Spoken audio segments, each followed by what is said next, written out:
Sophie could not resist a sneer. She's awfully confident. It's too soon to tell how this will go down. Then she leaped toward the short girl, snatched the gun in her hand, and sent her to the ground with a kick before the latter could process what happened. The other 4 hitmen immediately pointed their guns at Sophie, who had quickly slipped to a hiding spot without hesitation and shot one of them. She showed no mercy against such ruthless killers. After aiming directly at her target's temple, she pulled the trigger. After witnessing their comrade's head blown open, the other 4 realized their mission was not as simple as it seemed.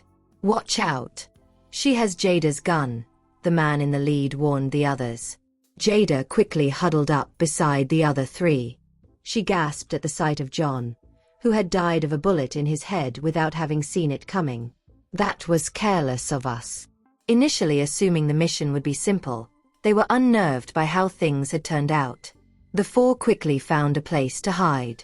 "Be careful, all of you. There is a gun in her hand, but there aren't many bullets. She'll be trapped once she runs out of them."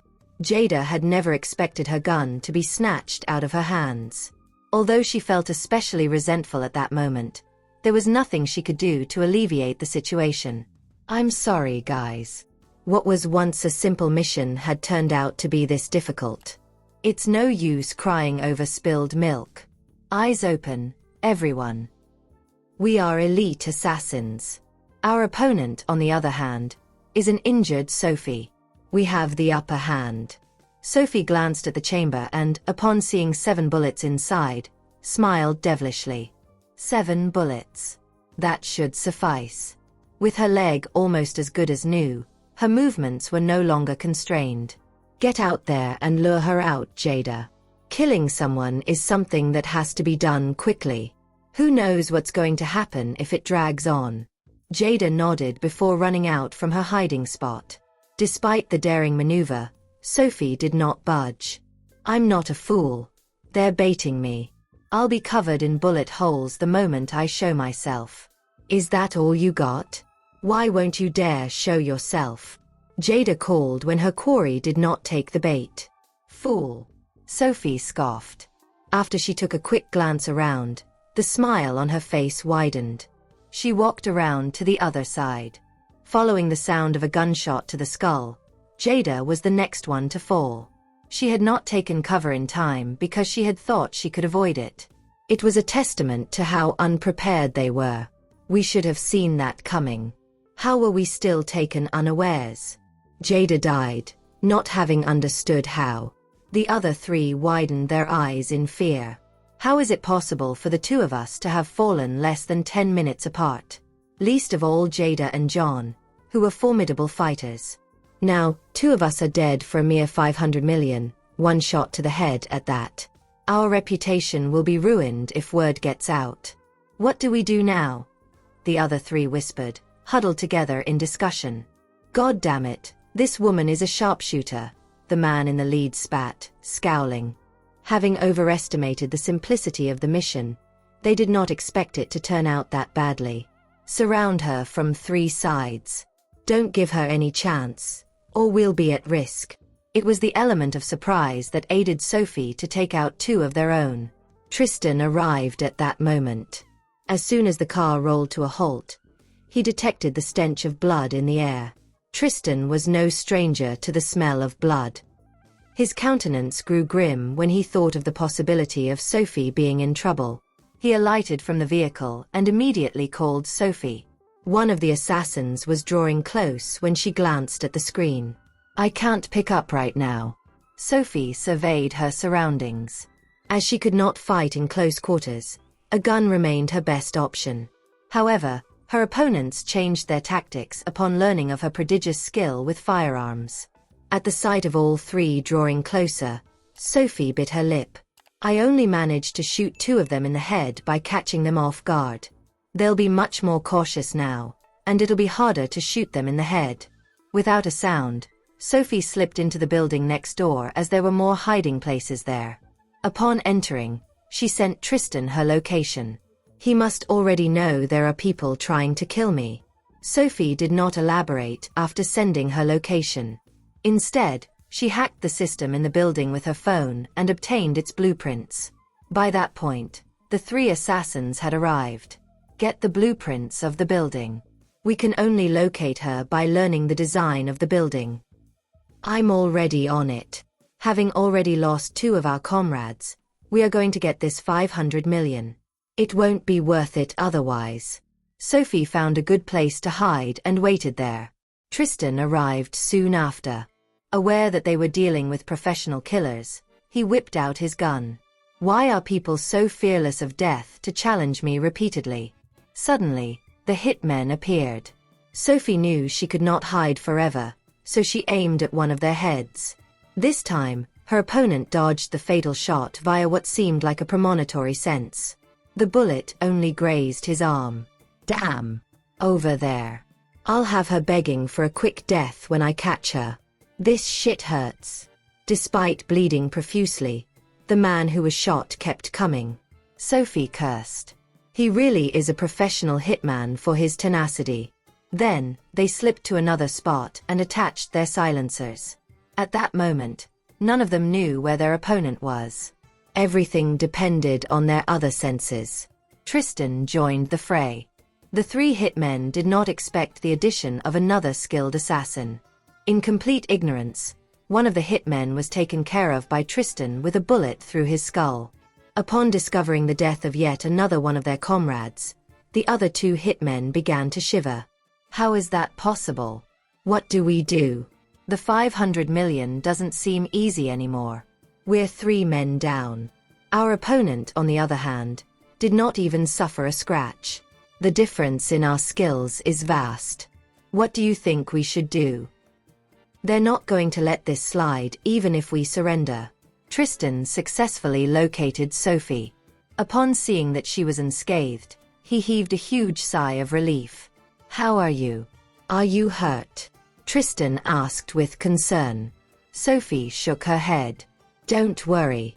They were easy to deal with. I'm not hurt at all. I can easily handle a couple of hitmen. I'm glad you're fine. I was worried sick when I smelled the blood in the air. Tristan pulled the woman into his embrace. Despite how much I wished to protect her, I never seemed to do a good job. Stay here. I'll take care of the other 2, then come back for you. I came here to ensure her safety. Now that I know she's unharmed, I'm going to eliminate the other 2 hitmen instead of wasting time here. Be careful. She knew how trifling of a matter it was for Tristan to eliminate the 2 killers, so she could rest here with peace of mind. Less than 10 minutes later, Tristan took out another one of them. After seeing 4 of his comrades dead, the remaining hitman did not dare to stay there any longer. Fleeing became the only thought in his mind. As tempting as 500 million sounds, I need to keep my life to spend it. Of course, Tristan would not allow him to escape. Taking careful aim, he shot the latter in the thigh. Despite his desperation to flee, the last hitman's thigh was hurt, and he could not do so. His prospects felt especially bleak at that moment. Tristan took aim again and fired another bullet at his other thigh. There really is no escape now. Tristan aimed at the hand the hitman wielded the gun with and took another shot. The hitman was speechless with despair and resentment. Since he's such a good shooter, why won't he just kill me with 1 bullet instead of shooting me all over? The gun in his hand fell to the ground. The hitman was panting heavily. By then, Sophie arrived as she knew Tristan had taken care of business. She walked impassively toward the last remaining hitman. Are you hurt? Although she was aware of Tristan's skill, she wanted to be sure. Don't worry. I'm fine. Tristan strode over. The hitman's eyes were filled with fear. I'll tell you everything you want to know. Please have mercy. Despite being one of the most ruthless killers in the world, he could not muster up an ounce of resistance against the couple before him. Who are these people? Anything we want to know? No, there isn't. They are contract killers. Murdering in exchange for money is what they do. What is there to ask about? There's nothing I want to know. You must have killed plenty of people in your line of work, haven't you? I have crippled you, and you won't be able to escape the vengeance of your enemies coming to kill you. This is a punishment you deserve. The other 4 who died got off easy. The life ahead he has to face is the best punishment I can ever deliver." Then Tristan fired a bullet at each arm. "Don't worry. I'll call you an ambulance soon." As it was almost time, Tristan did not intend to spend another second there than was necessary. Promptly, he gave Felix a call to deal with the rest. 5 hitmen died in Gypsdale tonight. As powerful as we are, we can't be leaving bodies strewn about. Terrified, the hitman watched as Tristan walked toward Sophie. "Are you in the mood for dinner? What would you like to eat?" "I am in the mood. The deaths of 5 nobodies do not dampen my spirits whatsoever." "I'm glad to hear that. My girl is different from all the rest." Upon exiting the building and entering his car, Tristan fastened the seat belt for Sophie and planted a kiss on her forehead. "Why didn't you tell me you had a target on your back, silly? It still scares me just thinking about it. What would become of me if something happened to her? You had no way of coming quickly as you were driving at the time. It would only make you more anxious if I told you. Besides, I thought I could take care of it myself." "Don't do that again. Fortunately, she can fend for herself. It's all right now. He must still be afraid that something would happen to me." Upon receiving the call, Felix rushed over to take over. Meanwhile, Isabel hurried over to Sophie's condominium when she heard something had happened to her friend. She stood outside in wait for a long time. Sophie and Tristan saw Isabel waiting outside when they arrived back after dinner. Her nose had turned pink from the cold. "What are you doing here? How long have you been waiting out here? It's freezing tonight." Sophie hastened over to help her up. Upon seeing her friend's safe return, Isabel leaped to her feet and grabbed her. "Thank God you're fine, Sophie," Isabel cried as she hugged her. Tristan opened the door. "It's freezing out here. Let's go inside." Sophie dragged Isabel indoors. "Why didn't you go inside? Don't you know the password?" "I forgot in my panic. My mind went blank when I heard there were hitmen involved. The other incident still frightens me, so I came over as soon as I heard the news. I didn't have time to think." "Get Isabel a glass of water, Tristan," Sophie said. Isabel felt cold and stiff from being out in the cold. Intending to give them time alone to speak, Tristan slipped away to bring a glass of warm water. Isabel held the glass. "Who sent them, Uncle Tristan? This is the Lombard family's turf. How dare those people make their move here?" "Don't concern yourself with that." A murderous glint flashed in Tristan's eyes. "The Sable family does not need to exist anymore. Since it is death they want, I will oblige them." Sophie knew what Tristan meant. Later that night, after he took care of business, Felix came over to pick up Isabel. After they left, Tristan and Sophie snuggled on the couch. "I've decided to eliminate the Sable family." Tristan felt that Sophie deserved to know. "I know. Aside from challenging us repeatedly, the Sable family has gone too far by placing a bounty on me. It would be catastrophic if they were left unchecked. We'll do it together. No matter what we have to do, we are together in this. I will not let him deal with it all on his own." "All right. We'll do it together." A strategy was required to deal with the Sable family. An intricate, subtle strategy. Tristan began scheming. Sean and the others knew what he wanted to do and did not stop him. Instead, they helped with his planning. Meanwhile, in Englander, Nicholas was furious upon finding out what Javier had done. "I told you before, stay out of my affairs. Why won't you ever listen?" Nicholas shouted hysterically.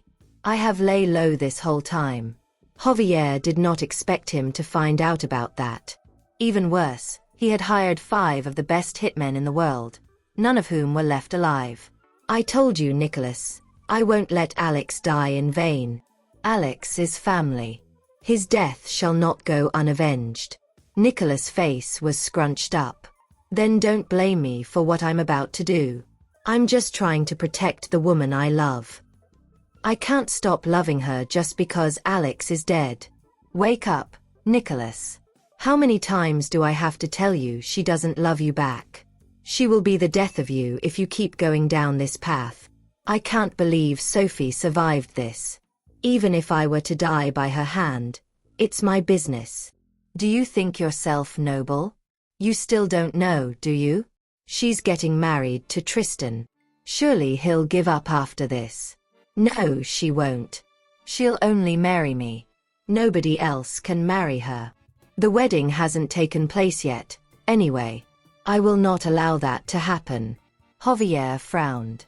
Wake up, Nicholas. I told you Tristan and Sophie are getting married, and everybody knows how protective he is. What do you think you're going to accomplish? Why won't this boy give up? I don't wish to see him hurt. Tristan doesn't show anybody mercy. I will refrain from harming Sophie, but I want you to stay away from her. There are many other women out there. You're free to have any one of them. I'm worried that something will happen to him. Nicholas had had enough. As I said, stay out of my business. I've got this handled. So what if there are plenty of other women out there? I only want her, and I can't help myself. She was seared like a brand upon his heart, which he could not remove. His heart ached every time he thought of her. I hate being this dramatic, yet love is an impossible matter over which nobody has any control. I am sending you to the psychiatric nursing home, and you should get some rest there. Don't concern yourself with the affairs of our family any longer. I'm going to take over, anyway. I am your father, Nicholas. I don't wish to be placed in a psychiatric nursing home. I'm in excellent health. There's no reason for me to be there. I'm doing this for your safety, Dad. You've always known what a willful child I am, and I don't know what I would do if you kept going. There was a manic glint in Nicholas' eyes. Don't you dare place me on house arrest, Nicholas. I'm the head of this family. Is he thinking of replacing me while I'm still alive? What are you talking about, Dad? You're not going to die. Don't worry. I'll keep you alive and well. Having had enough of the conversation, he gestured for the servants to bring his father away. Javier was beside himself with rage. How dare you treat me like this, Nicholas? Everything I did is for your own good. How could you do this to me for a woman? However, Nicholas did not even give him the opportunity to protest. He's lucky that nothing happened to Sophie, or I'll kill him as well. Nobody can harm her. What do you plan to do now, boss? Richard asked. Previously Alex's assistant, he had taken over the latter's spot upon his death. What do I plan to do? I too would like to know what my options are. Sophie said she had never loved me, and it had been a one-sided love affair the entire time. Naturally, he was greatly saddened by those words. What else can I do? Surely I can't just give up? I would have done so long ago if I could, instead of dragging it on up to this point, hurting others and myself in the process. No matter what you ask, boss, I will do it to the best of my abilities. Being new to his position, Richard was eager to prove himself.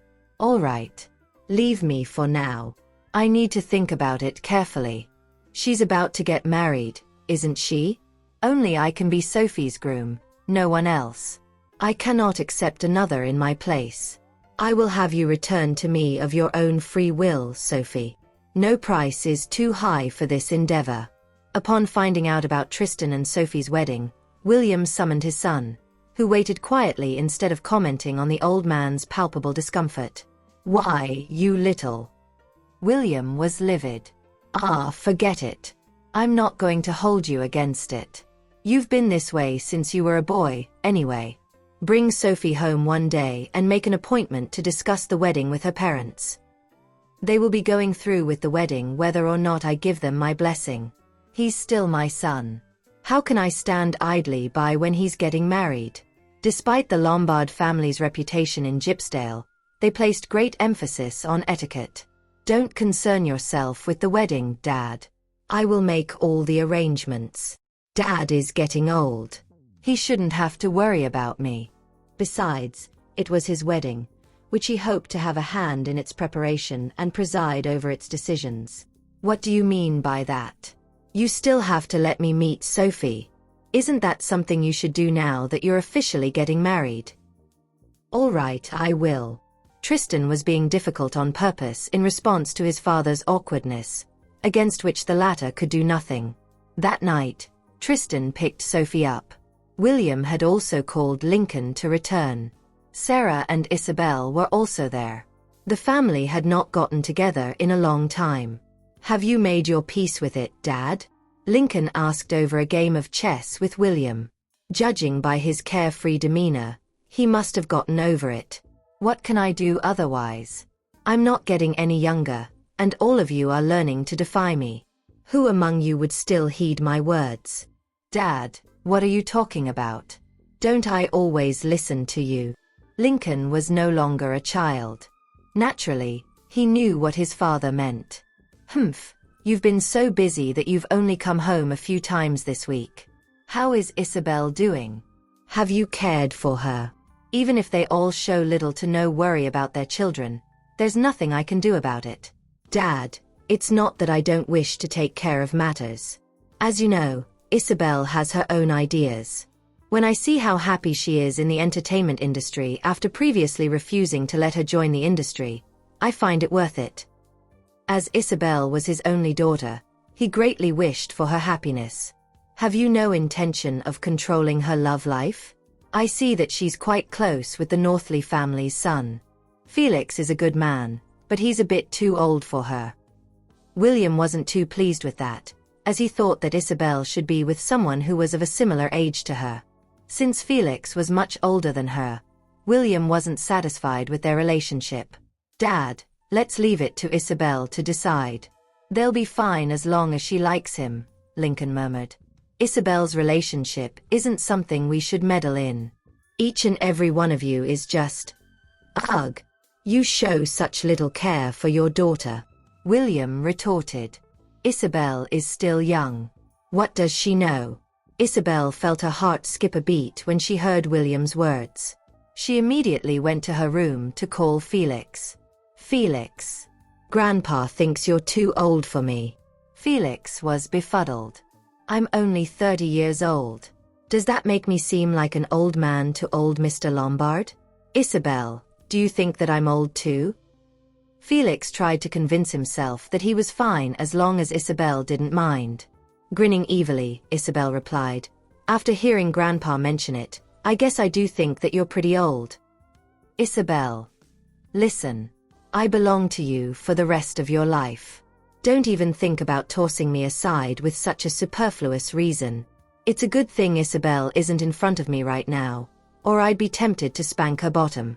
She's such a disobedient girl, causing me to worry about her so much. How did she turn the tables in such a short time? Okay. I was just kidding. Mr. Northley is the youngest and the most handsome uncle in the world. Felix was bereft of words. Listen you, I only wish to be your husband, not some uncle. Stop making me feel old. All right, I got it. Isabel felt a blissful feeling suffuse her heart. Though I think you'd better brace yourself. Grandpa doesn't seem to be too pleased with you. I know. Don't worry. The feelings I have for you are unbreakable. Nothing can stop my love for you. All of a sudden, Isabel heard the sound of a car engine and realized that Sophie and the others had returned. Okay, I'm going to end the call now. Sophie and the others are back. I'm heading downstairs for dinner, Isabel quickly said, intending to hang up. Wait. Give me a goodbye kiss before you go. Felix had planned to dine outside. However, he returned home because he had something to take care of. Isabel gave the phone a kiss. There, happy now? I can go eat now, right? Isabel was in an exceedingly good mood. Eat lots and have my share too. Sure. Isabel, I wish to get married too, Felix said all of a sudden. It was Isabel's turn to be rendered speechless.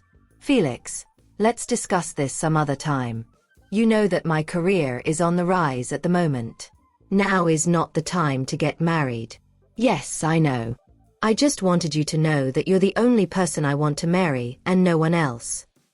Having said that, Felix finally hung up. Isabel's heart was racing as she put down her phone. She felt incredibly moved by Felix's words. To have someone who only has me in his mind, I can ask for nothing more in this lifetime. As Isabel went downstairs, she saw Tristan and Sophie come in. She immediately accepted the presents Sophie was holding. Sarah had ordered the housekeeper to prepare dinner. "All right, since everyone has arrived, let's eat. Dad, Lincoln, go wash your hands." It had been a long time since the place had been so festive. William did not say much as they all sat down to eat. After they ate, the whole family sat in the living room and discussed Sophie and Tristan's wedding. "Sophie, pick a time so that I can meet with your parents." "It's a matter of courtesy," William said. Tristan should have no trouble coming up with the wedding gift himself. Since their children were getting married, William thought he should meet with Sophie's parents beforehand. Something like this should be initiated by the man's parents. "Okay, I'll make the arrangements." Sophie did not try to weasel her way out of it. After all, she only had to arrange for them to have a meal together. As for the rest of the details, the two of you can discuss it among yourselves. Of course, don't hesitate to come to me if you need my help. Truth be told, William really wanted to help out. However, Tristan wanted to take care of everything himself, so he barely had a chance to do so. "Thank you, old Mr. Lombard." Since Lincoln had a prior engagement, he soon left after chatting with them for a bit. He even told Isabel to behave herself before leaving. "Dad, don't you think I'm quite well behaved?" Isabel felt aggrieved. "I've been giving my relationship my all, practicing my singing, and studying diligently. How am I not well behaved?" "Yes, I'm pleased with your recent behavior too. I was just giving you a reminder." As a father, Lincoln was incredibly proud to have such a daughter.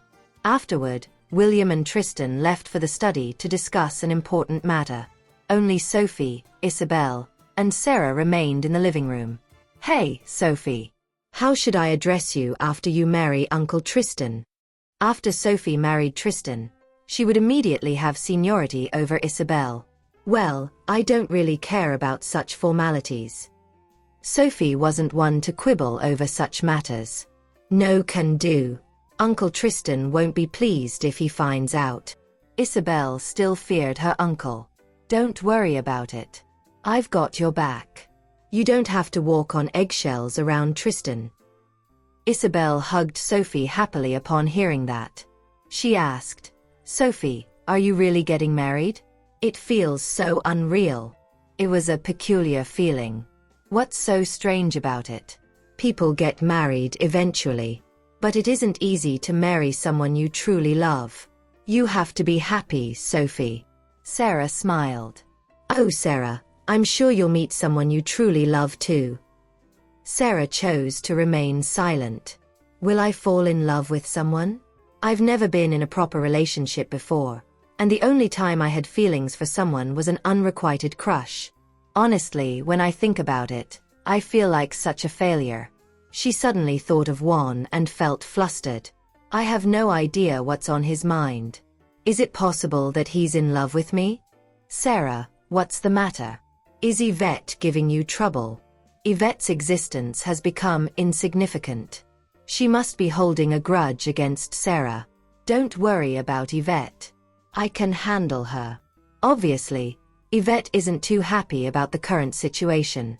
She has always thought that she would marry Juan and become a lady of the Quigley family. There's no way she will be happy with the way things are now. Okay. Be careful, though. Yvette is a trashy woman. Who knows what she'll try to pull? Truth be told, no one could tell. Yeah, I know. Let's change the subject, shall we? Today is supposed to be a happy day, so let's not dwell on that annoying person. Isabel had never liked Yvette to begin with. The other woman was arrogant and assumed Juan would always be around to protect her. Now that things had come to this, it only served her right. Inside the study, William handed over the list of gifts he had prepared to Tristan. I know you don't like me meddling in your affairs, but as your father, this is the least I should do. Tristan grew up without a mother, so the duty fell on William. Tristan was stunned when he saw the 2 sheets of paper filled with his father's handwriting. He had always assumed that his father would oppose his marriage. Why is he agreeing to it now? And he's even prepared so much. Dad. Tristan was not someone who wore his heart on his sleeve. At moments like this, he did not have the slightest idea of what to do to express his feelings. William, too, felt awkward about the situation. I know you've been busy. Don't worry too much about it. I'll get someone to prepare the things. William had been resting idly at home for some time now, and he was pleased with finally having something to do. Thank you, Dad. William was happy when he saw his son's reaction. Tristan, remember this. You're my son no matter what. I wish you utmost happiness. Prior to this, no matter what he did, he had always kept Tristan in mind. Yeah, I know. Great. Why don't you stay here tonight since everyone's here? It's been a while since we've had such a gathering. It truly had been a long time since they had everyone present under one roof. William's children had grown up, and they all had their own places to be. Whereas William himself had grown old and could only stay here and protect the place they called home. I'll ask Sophie. Tristan decided to seek Sophie's permission before agreeing to it. If she said it was okay, only then would they stay the night. William was bereft of words. They're not even married yet, and he's already being led around the nose by her. Tristan, I must say, you don't resemble me in this aspect. Can't you even make simple decisions on your own? Why do you have to seek Sophie's permission? Dad, it's important that we respect each other. We're not even married yet, and it's important to get her consent. Okay. Go on then. William no longer wanted to continue the conversation. When the father and son went downstairs, they came to a stop on the stairs when they saw how well the 3 ladies were getting along. Although William had always thought that his daughter was a good judge of character, he had not expected her to warm up to Sophie so much. Sophie is a good person. After all, his daughter was a shrewd person. How could she like her so much? Yeah. She's the most wonderful person in the world, Tristan replied. There was no doubt his Sophie was utterly perfect. Once again, William was bereft of words. It had only been empty talk on his part. He did not expect Tristan to agree so fervently. Truly, people tend to see things from rose-tinted glasses when they are in a relationship. It did not matter what everyone else said. To Tristan, his woman was the best. As the 2 men arrived downstairs, Tristan suggested, "It's getting quite late. Why don't we stay over for the night? What do you think, Sophie?" Tristan intended to respect Sophie's wishes no matter what. If she did not agree to it, they would leave right away. Sophie found it hard to refuse when she saw the expectant look William was giving her. Okay. I also think it's getting pretty late. Anyway, I have lots to talk about with Sarah and Isabel. Let's stay here tonight. Truth be told, Sophie was an understanding person. She would do anything as long as it was in her power to do so. William was satisfied that Sophie was not an obtuse girl. All right. You younglings can stay and chat. I'll be upstairs resting. Even if William refused to admit to it, he was, in fact, getting on in years. There were many things that were beyond his control. Okay. Rest early, Dad. Don't fiddle with your phone too much. Sarah knew that her father was prone to playing with his phone, and it wasn't good for his eyesight. There's really no need for an old man to be on his phone so much. I know. Humph. Can you blame me for using my phone so much? It's because you all have been too busy to keep me company that I had no choice but to occupy myself with my phone. You all can continue to chat. I'll go take a shower. Since Tristan couldn't very well but into their girls' conversation, he decided to give Sophie a little space. Go ahead. The 3 girls continued their discussion after Tristan went upstairs. Sophie, you should sleep in my room tonight since it's your first time at our place. You might feel a little uncomfortable. Isabel hoped that Sophie would stay with her so that they could continue to chat. There were still so many things she wanted to talk about. How about the three of us sleep in the same room? Sarah liked the idea. She, too, felt somewhat excited. Okay. Sophie had no objections to that. Once the three of them entered Isabel's room, they decided that Sophie should shower first. Isabel handed her a set of girlish pajamas. When Sophie saw the pajamas Isabel held in her hands, she could not imagine what she would look like wearing those. Is something wrong? These are brand new. I've never worn them since I purchased them, so don't worry about it. Isabel hurried to explain when she noticed Sophie's reluctance. She assumed that the latter did not like wearing used clothes. Got it. I'll go take a shower now. Sophie could only reluctantly accept the clothes Isabel held out. She couldn't afford to be picky. Besides, most of Isabel's clothes would look like this anyway. Isabel was amazed beyond words when Sophie came out of the bathroom dressed in pink pajamas. Sophie, you really do look good in anything you wear. How can a woman like you exist? How are the other women supposed to live when someone like you exists? I'm serious. I don't think this outfit suits me, Sophie said as she dried her hair with a towel. It was her first time wearing something like this, and it made her feel uncomfortable. Isabel immediately shook her head. I'm not joking too. You look good in those clothes. You can go ask Uncle Tristan if you don't believe me. As you know, he has impeccable taste. He's probably asleep, so I'd better not go and wake him up, Sophie replied. There's no need to do that anyway when I'm the one wearing these pajamas. Whatever comment he has about it doesn't matter. All right then. Since you've said as much, I'll go and take a shower. Entertain yourself here for a while first. It was already late, so Isabel felt that it was time to take a shower and get ready for bed. Besides, chatting while lying on the bed would be much more comfortable. Okay. Go ahead and take your shower. No sooner had she gone into the bathroom than Sophie's phone rang. Sophie glanced at it, only to see that it was Tristan. He's still awake? Hey, what's the matter? I've just taken a shower and am going to sleep. Her voice was incredibly gentle. It was the kind of tenderness that even she herself was unaware of. Come to my room. Sophie fell silent. Will that be appropriate? It's my first time visiting his house, yet I'm to go to his room? Hurry up. Well, okay then. Seeing that Isabel was still showering and Sarah wasn't there yet, Sophie went to look for Tristan right away. Tristan's door was unlocked, so she simply pushed it open upon arriving at his room. When Tristan laid eyes on the girl dressed in pink before him, he was beyond intrigued.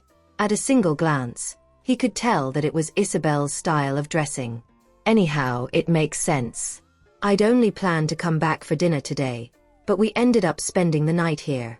I didn't even prepare any suitable nightwear for her. Why are you staring at me like that? Do I look weird in this? Immediately, Tristan shook his head and assured gently, Of course not. You look great.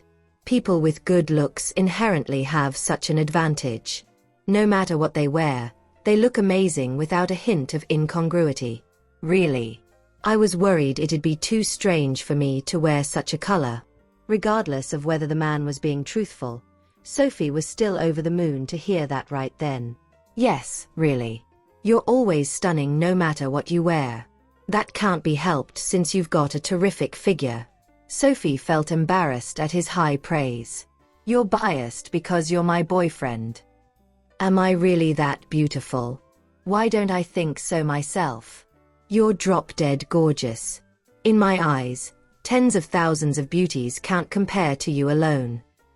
I'm finally marrying the girl I've loved for an eternity. In the future, we'll have a lifetime together, and no one can separate us. Tristan gathered her in his arms. Well, do you want to sleep with me tonight? She'll likely be a touch disconcerted here alone, huh?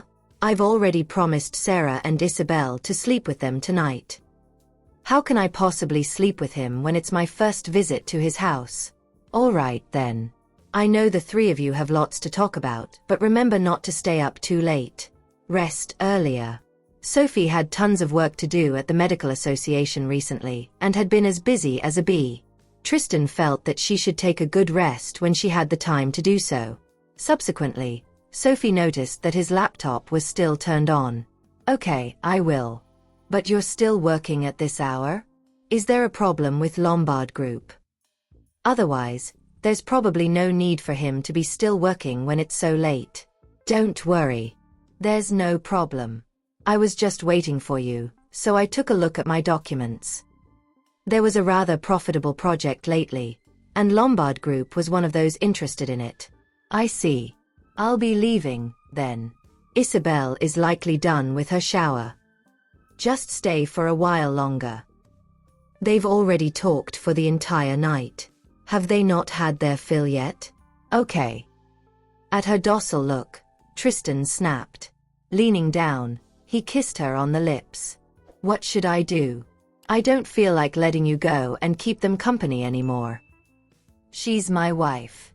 Why should she spend her time with them? Struck speechless, Sophie didn't say anything further. Tristan kissed the girl in front of him passionately. Sophie's face flushed so red that it resembled an overripe tomato. It wasn't that they had never kissed in the past, but her senses were even more sensitive, as they were at the Lombard residence.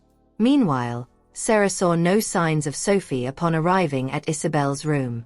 As soon as Isabel stepped out of the bathroom, she was greeted by the sight of Sarah lying on the bed and reading a magazine alone. It was one on fashion. Where's Sophie, Aunt Sarah? No idea. Wasn't she with you? She must have gone to look for your Uncle Tristan. It's okay. We're at home anyway, so no one would dare hurt her, Sarah replied nonchalantly. Yeah, I know. It's just that I can't help worrying because of the incident back then. All right, don't worry anymore. Everything's fine now. You're all happy presently, and no one can hurt any one of you again henceforth. I know. Isabel was surrounded by powerful people. As long as they remained by her side, no one would be able to hurt her. Only when the clock struck 11 did Sophie return to Isabel's room.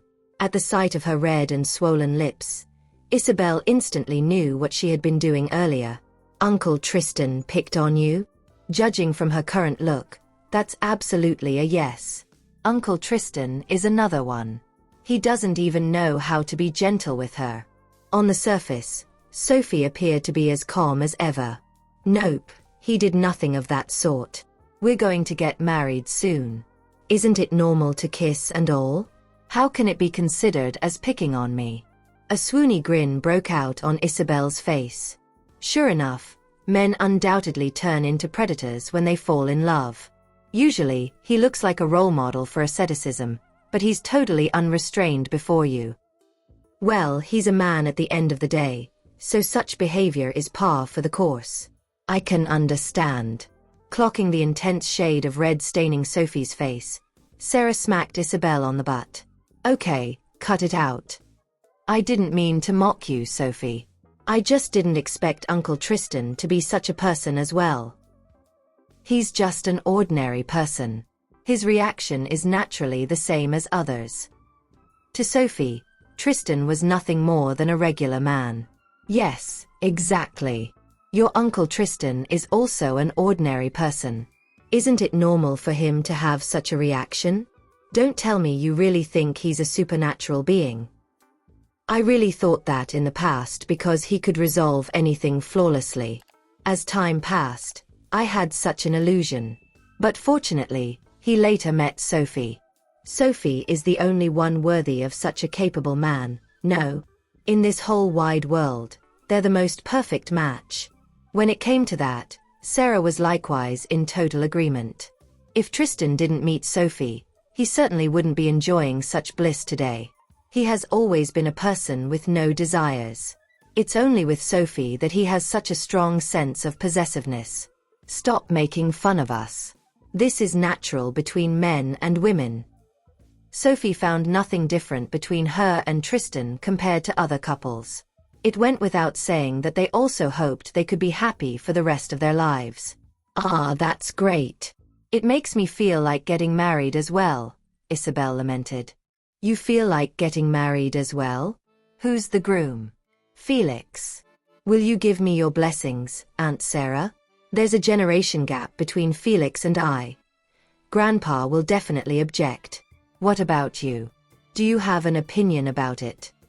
In truth, Isabel was very much worried about that matter. "You don't need to worry about that.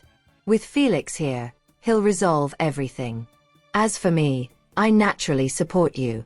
As long as you're happy, you can be with anyone you like." Felix was a trustworthy man.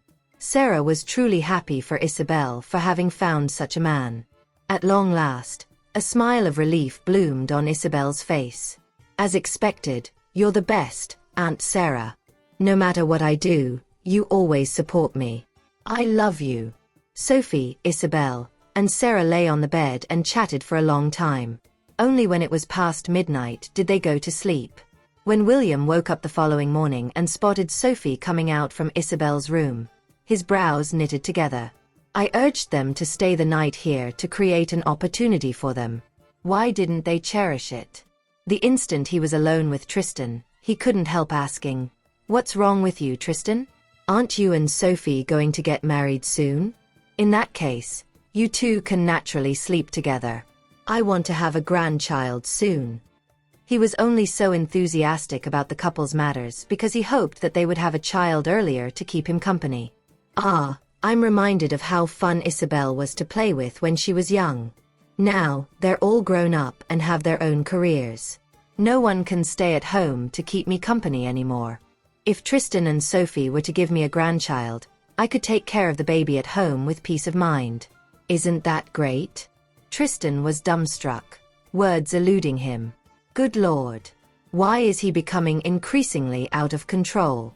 "Dad, we're not going to have children for the time being, so don't be all excited they're alone." This time, William went speechless instead. Why don't they want a child when they're going to get married? "Listen here, Tristan. If the two of you want kids, have them earlier. I am still healthy now and can help you both to take care of them. When I'm really bedridden in the future, no one will be able to help you too." "That's enough, Dad. Sophie is still young, and she's currently busy with her career. How would she have the time to have kids?" William promptly fell silent, saying nothing further. Indeed, Sophie is exceedingly outstanding, so much so that it makes others envious. However, I'm really dissatisfied if she doesn't want kids. When everyone had breakfast together in the morning, Sarah and Isabel looked enervated. "What did you two do last night? Why are you looking all listless?" William did not know what to say when he took in their tired looks. "I'm fine, Grandpa. I've just been too busy recently, so I haven't been having sufficient sleep." "I'm fine too, Dad," Sarah muttered while having breakfast. Sophie was the only one who was still energetic upon waking up despite having talked deep into the night with them both. Sure enough, people often have boundless energy when a happy event is around the corner. "Sophie, are you both not planning to have kids for now?"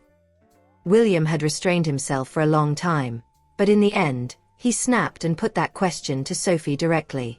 Sophie jerked her eyes up and cast a glance at Tristan. "Did he say anything? Why are we suddenly on this subject? You don't need to look at him. This is what I think. Tristan isn't young anymore, so the two of you should have kids earlier. That aside, I'm already advanced in years. If you both have a baby now, I can still help to take care of the baby.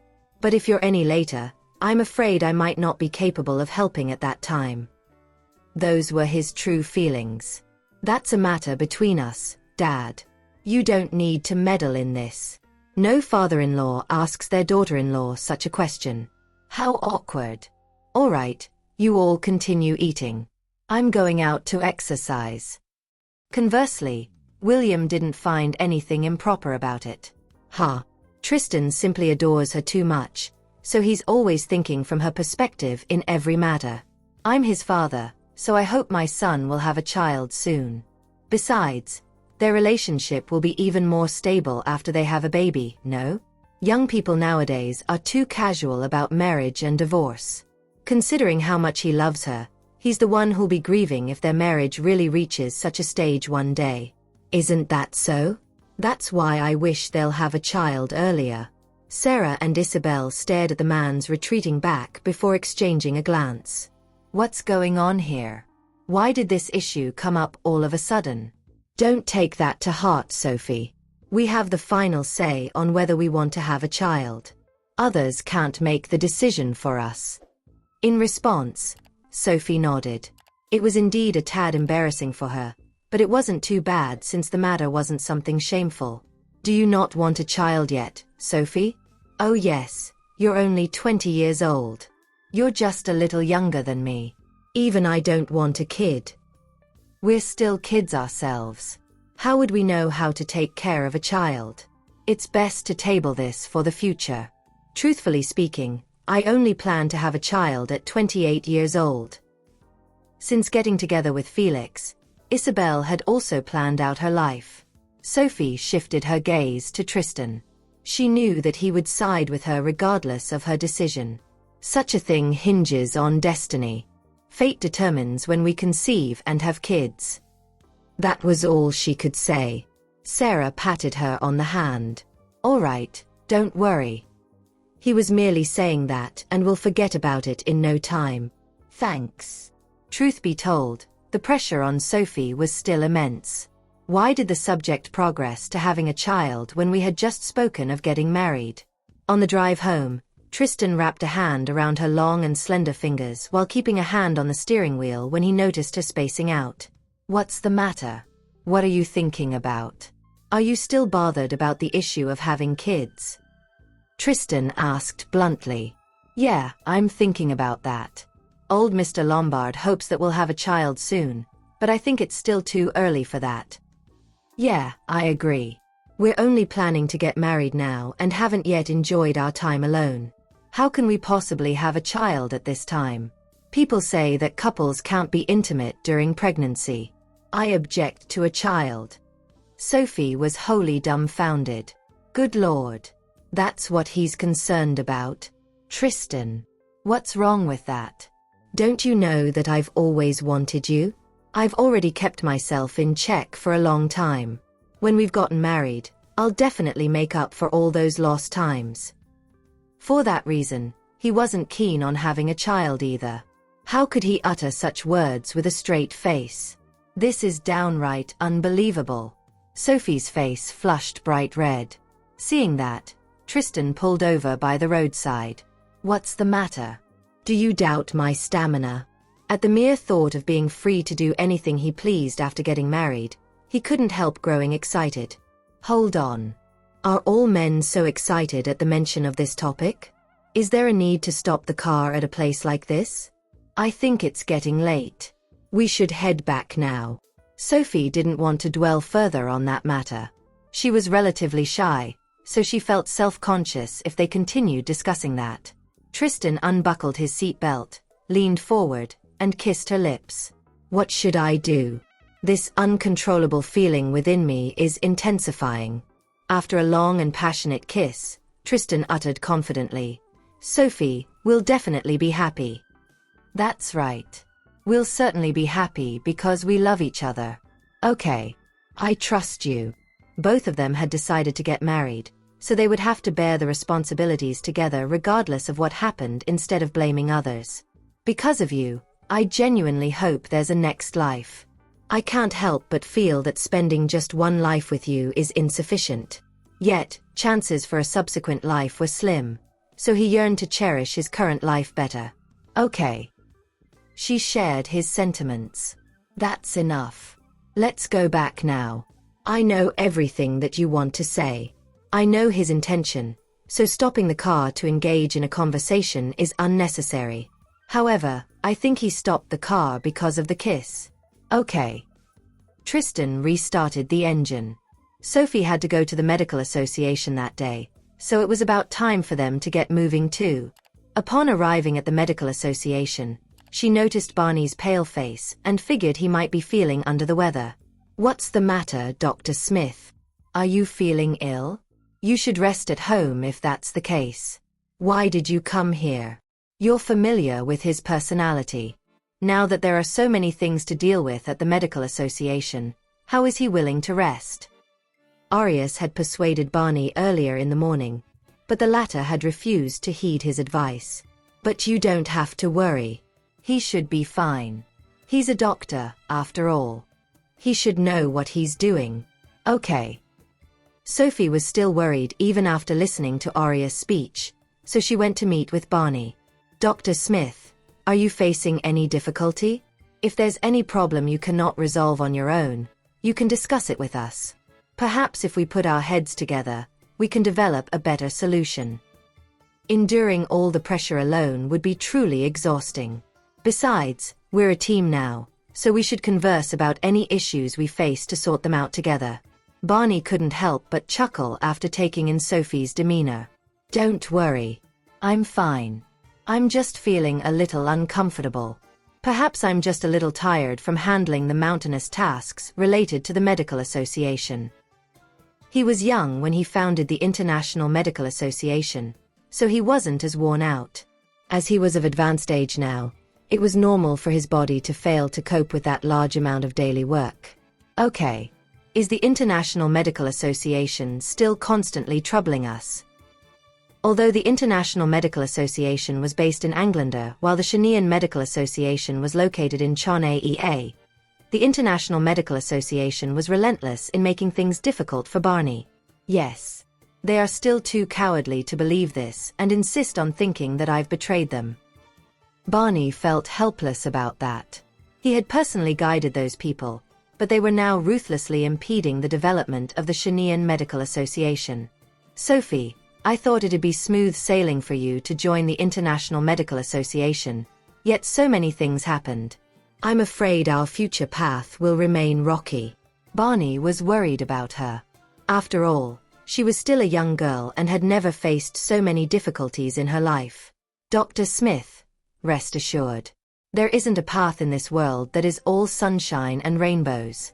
Dealing with pitfalls is inevitable.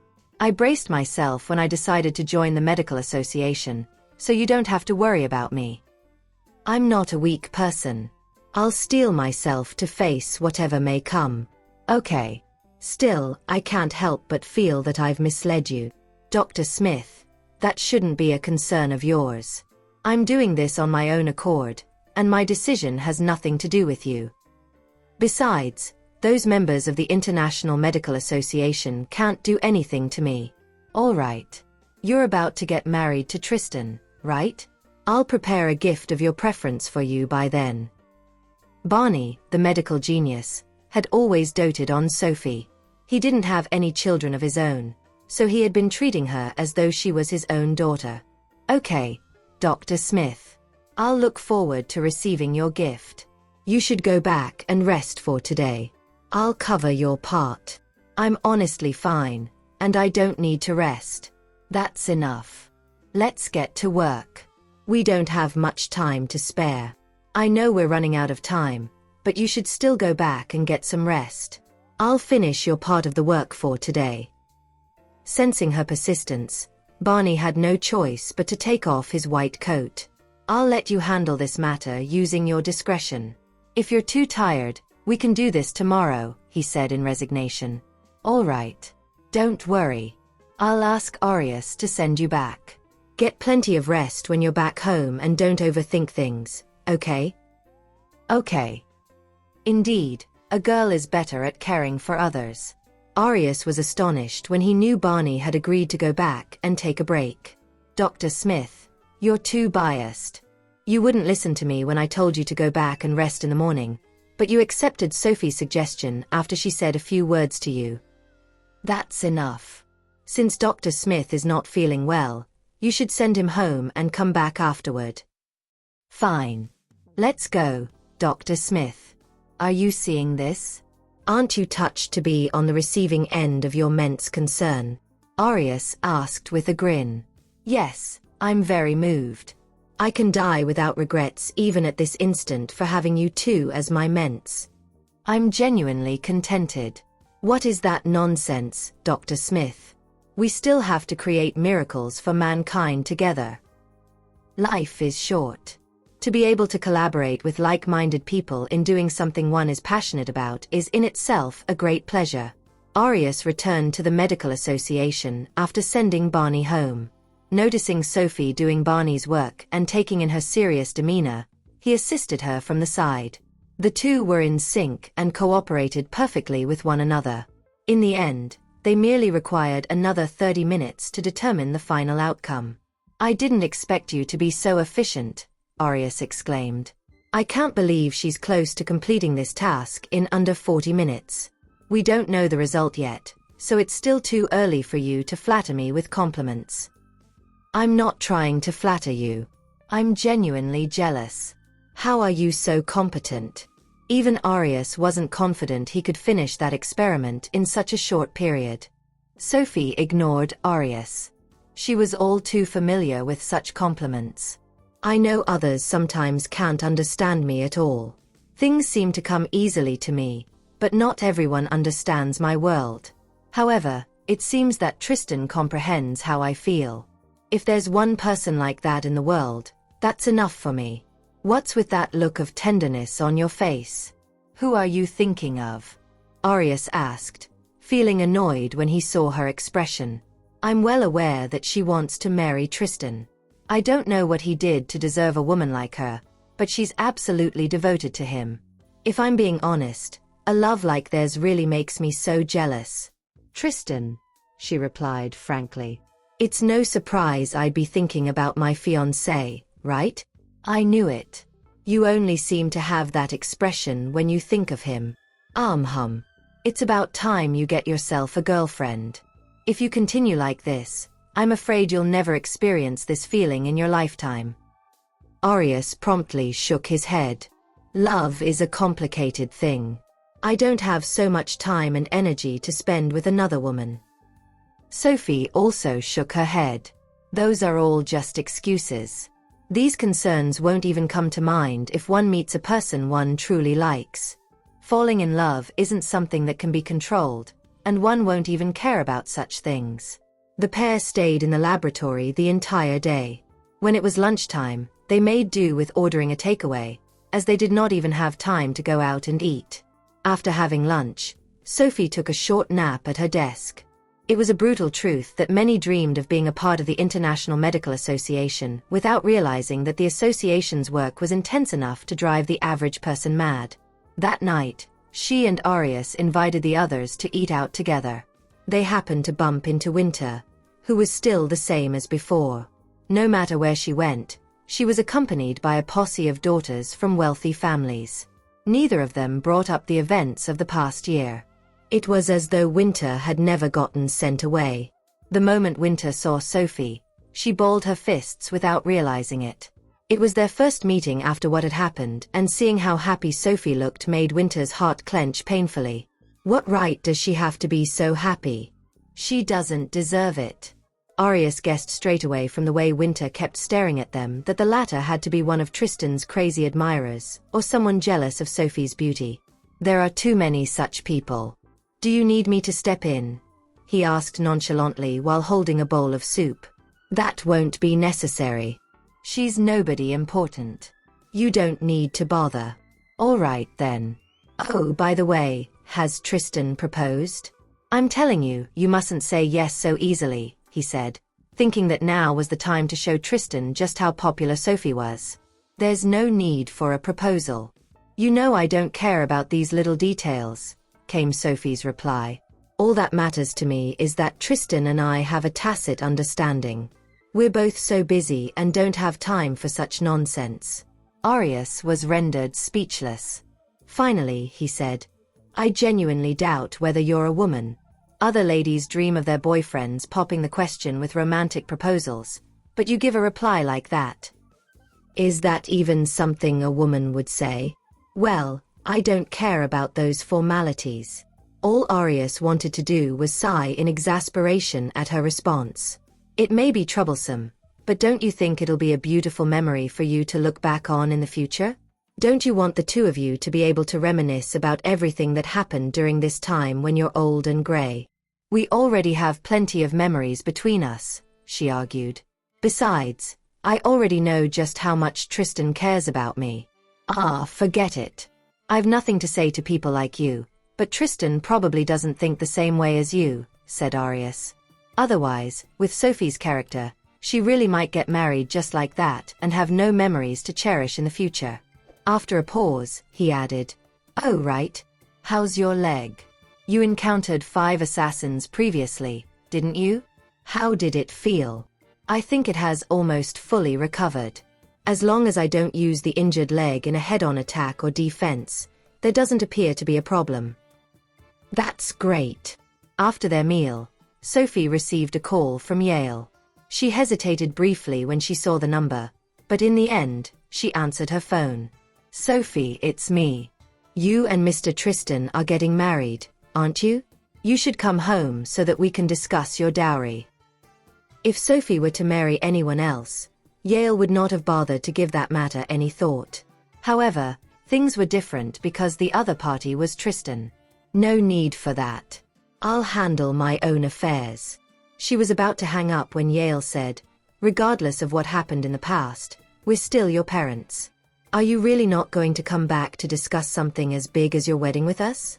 Can't we get along as a family just because your grandfather is no longer with us?" Her eyes darkened when she heard him mention Josiah. "Very well. Got it. I'll find time to go back." "Good. We'll wait for you at home. Just come right over when you have the time," he reminded her once more, worried that she would not turn up.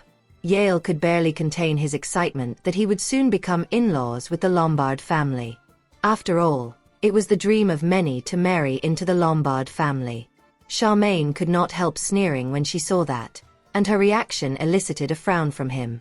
"What's your problem, Charmaine? Didn't you always hope that Willow would marry into a wealthy family?" "Well, Sophie has done what she didn't do, so why on earth do you have that expression?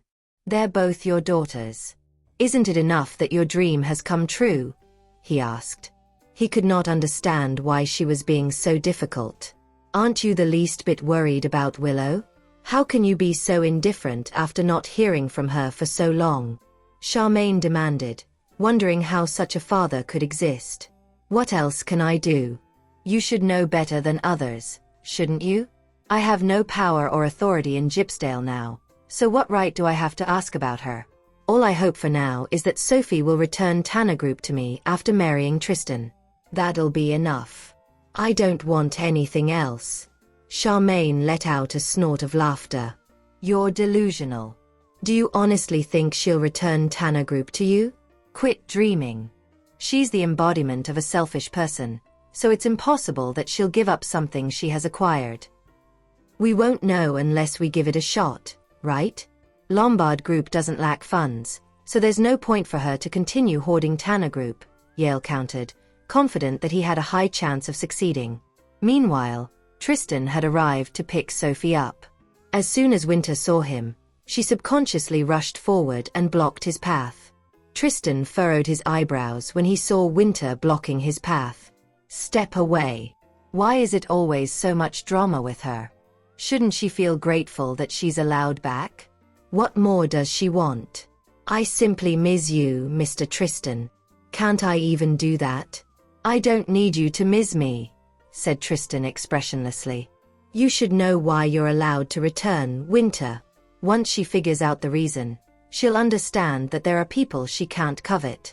I think I've said enough." Winter was at a loss for words, as though everything she could say had been said by Tristan. "Stay far away from Sophie. Don't keep showing up and ruin her mood. I don't like it. Even though she's just an outsider, it'll be for the best if she stops appearing and affecting Sophie." Once he finished his sentence, he searched for Sophie, unwilling to spare her even an extra word. When the other women saw that, they couldn't help but inform. "We know you like Mr. Tristan, Winter, but you should give up. Jennifer thought she was special all the time in the past, but look at how miserable she ended up." Winter had just returned to the city, so she had no idea what had happened. However, everyone in Gypsdale knew the Whitley family had met their end because they had pissed Tristan off. They all knew of the length he would go to for Sophie. Yeah. Jennifer was sentenced to prison for 8 years. Can you imagine what it's like to live in prison for 8 years? When she's finally out, there won't be a place for her in Gypsdale anymore. As powerful as the Whitley family was, they still failed to save themselves, another one said. Winter tightened her fists, her fingers digging into her palm. Of course I know what happened to the Whitley family. I didn't expect Tristan would go so far for a woman. Meanwhile, Tristan settled down beside Sophie. Have you eaten yet? Sophie asked. Considering how fast he came to pick me up, I doubt he had eaten. Not yet. Are you all done? Yeah. What do you want to eat? I'll keep you company. Most other people had also finished their meals. It was their first time seeing him, so they thought he looked like someone walking straight out of a painting in a black cashmere coat. Is he your boyfriend, Sophie? He's really handsome. One of them complimented. And I thought we stood a chance. I guess we never had any in the first place. A few youngsters from the medical association couldn't help but sigh. It feels like every woman we encounter nowadays already belongs to someone else. That's right. She's already mine, Tristan uttered. Even though I know they're joking, I'm not taking risks. The youngsters were rendered speechless. Even though they didn't know who he was, his vibe was so overpowering that none of them had the guts to keep joking. Today's meal has been great, Sophie. Since your boyfriend has come to pick you up, we're going to head back now. See you tomorrow at the medical association. Georgina stood up first. Another young researcher hastily stood up and offered. How about I send you back, Georgina? I drove here today, and it's not easy to call for a taxi here. While Georgina wasn't as pretty as Sophie, she was still gorgeous enough that many people in the medical association liked her. The young man who stood up was one of them. Georgina glanced at Arius, but Arius didn't respond. In reality, she was hoping he would send her back. No thanks. I still need to drop by a few other locations that aren't on my way back home. Although she was disappointed, she didn't voice her thoughts. Meanwhile, Sophie spotted the obvious look in Georgina's eyes. As much as I want to help her, I don't think I can, especially with Arius' personality. Only the two of them can figure things out between themselves. When Arius noticed Georgina kept staring at him, he replied apologetically, I'm sorry, Georgina. My mentor is feeling unwell today, so I have to pay him a visit. While I'm out here filling my belly, Dr. Smith's still at his house. As his mentee, I should take care of him. It'll be rude to do otherwise. It's fine. I can return myself. Georgina was disappointed, but she knew she wasn't that close to Arius, so he had no reason to send her back. I still think I should send you back, Georgina. It's not safe for you, the young man from before piped up. I know she likes Arius, but there's no way someone like him will fall for her. That's why I don't mind that little display earlier. I'll remain steadfast. One day, she'll know how much I like her. I really don't need you to give me a ride. I'll be leaving now. The reason Georgina refused was that she knew he had feelings for her. However, she wouldn't accept someone's goodwill if she didn't like them. After she left, the rest of the youngsters also departed, leaving Sophie, Arius, and Tristan behind. What are you doing, Arius? Why didn't you send Georgina back? She was very much hoping you would. Sophie knitted her eyebrows slightly. My heart wrenches when I recall the pitiful look in her eyes. Didn't I explain why already? I still need to visit Dr. Smith because he's sick. I can't just leave him alone in his house. That'll be too sad. Anyway, you two go on a date while I head back. Until next time. So what if Georgina likes me? I'm used to the freedom I have right now, and I enjoy it. After Arius ended his sentence, he left. Looks like Arius will remain a bachelor for his whole life. I can't help but pity the women who like him, said Tristan. I feel that the only person he treats nicely is Sophie. Looks like Winter still hasn't given up on you, said Sophie because she was aware Winter had been gazing at them, which she found unpleasant. I don't understand why you allowed her to come back. Do you think she'll change and give up that easily? Then again, you don't need to mind her. I doubt she can do anything substantial, he responded. I'm aware of how capable she is. Yeah. I'm just worried that you will. What did she say to you when she blocked your path? I saw you grimacing. It's nothing. Anyway, let's go. Since tomorrow's the weekend and my grandfather wants to talk about the wedding at your place, should we do it in the condominium or the Tanner residence? The reason he asked was that he thought it would be better for her to make the decision. Without delay, she answered. The Tanner residence. My grandfather's altar is there. I want him to know about this. I still think I should do something like this before his altar because it'll no doubt put his spirit in heaven at ease. All right. Thank you for listening. If you have enjoyed this story, please like and share so others can see it too. Also hit the subscription button and notification bell so you can be notified on our next release. Thank you for your support. God bless you.